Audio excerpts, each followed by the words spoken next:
Hey guys, Keith Brown, Tack Room Devotional. It's Monday. We're ready to start a new series. This week I want to talk to you about fasting. Yeah, I know you're ready to shut this off already. No, I think you need to listen to me because fasting is very, very important in your Christian walk. As a matter of fact, of all the spiritual disciplines that's taught in the Bible, fasting is probably the most neglected. Look with me at Matthew chapter 9 and verse 14, starting with verse 14. It says, "Then the disciples of John came to him, Jesus, saying, 'Why do we and the Pharisees fast often, but your disciples do not fast?' And Jesus said to them, 'Can the friends of the bridegroom mourn as long as the bridegroom is with them? But the days will come when the bridegroom will be taken away from them, and then they will fast.'" So here he's saying, there's coming a time when even my disciples will fast. Look with me in Matthew chapter 6. And this is the Sermon on the Mount, the Beatitudes. And notice with me in verse 3, it says, "But when you do a charitable deed," or when you give. Doesn't say if you give, it says, "and when you give." And then in verse 5 it says, "and when you pray."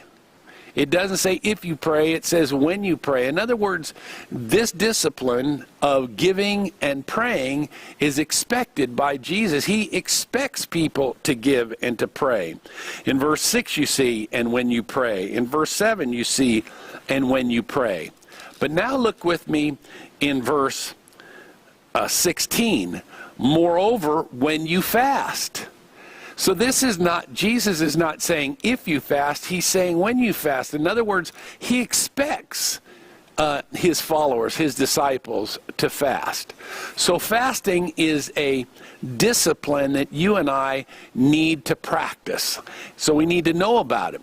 Well, what is it? Well, it's a type of self-discipline. It's a type of self-control.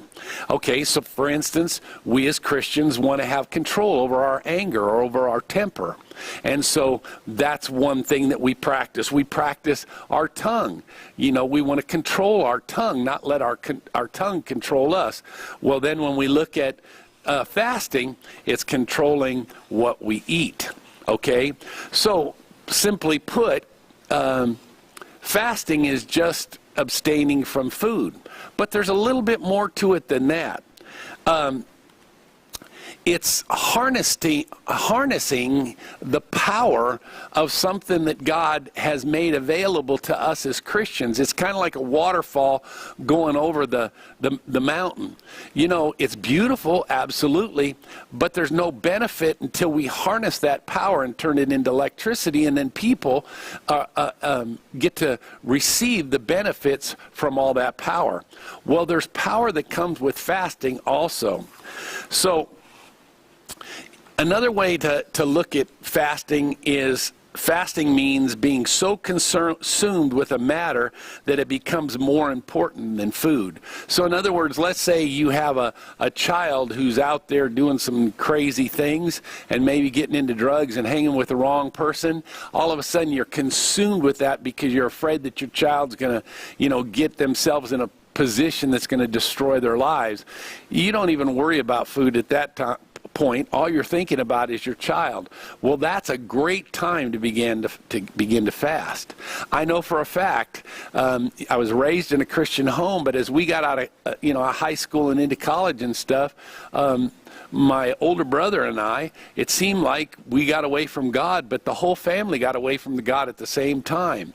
Well, then later on, I got married and then found out my wife was pregnant, and we were concerned about raising our children in a Christian home like we were raised in. So we rededicated our lives to Christ. I got involved with the praise and worship team and so forth. But then I was concerned about my family. What about my brother and my brothers and my mom and dad? And so I began to fast every Wednesday, and there was power in that fast. As a matter of fact, my older brother I thought would never come back to the Lord, and yet through fasting he was the first one to come back. So there's a power that's available to us as Christians that comes with fasting. And remember, it's not when you fast, it's or if you fast, it's when you fast. Jesus expects us to fast. Okay, so we're going to pick this up again tomorrow. Remember, Jesus loves you. I love you. I pray that God would richly bless you as you diligently seek him and serve him.